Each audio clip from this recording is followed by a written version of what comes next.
இந்த புகைப்படத்துல சிவாஜியுடன் இருக்கும் சிறுவன் யார் தெரியுமா? தெரிஞ்சா ஷாக் ஆகிடுவீங்க. சிவாஜி தமிழ் சினிமா மட்டுமின்றி இந்தியளவில் தனக்கென்று தனி இடத்தை பிடித்திருப்பவர் நடிகர் திலகம் சிவாஜி கணேசன். அன்றைய காலகட்டத்தில் சினிமாவிற்கு வரும் ஒவ்வொரு நடிகருக்கும் நடிப்பின் உதாரணமாக இருந்தவர் சிவாஜிதான் என்பது குறிப்பிடத்தக்கது.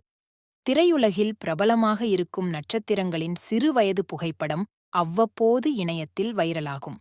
அந்த வகையில் நடிகர் திலகம் சிவாஜி கணேசனுடன் பிரபலம் ஒருவர் தனது சிறு வயதில் புகைப்படம் எடுத்துக் கொண்டுள்ளார். அந்த புகைப்படம் தற்போது ரசிகர்கள் மத்தியில் வைரலாகி வருகிறது. ரசிகர்கள் பலரும் இந்த புகைப்படத்தில் சிவாஜியுடன் இருக்கும் இந்த சிறுவன் யார் என கேட்டு வருகிறார்கள். அவர் வேறு யாருமில்லை, இளையராஜாவின் மகனும் முன்னணி இசையமைப்பாளருமான யுவன் ஷங்கர் ராஜாதான். ஆம், இசைஞானி இளையராஜாவின் மகன் யுவன் தனது சிறு வயதில் சிவாஜியுடன் எடுத்துக்கொண்ட புகைப்படம்தான் தற்போது வைரலாகி வருகிறது.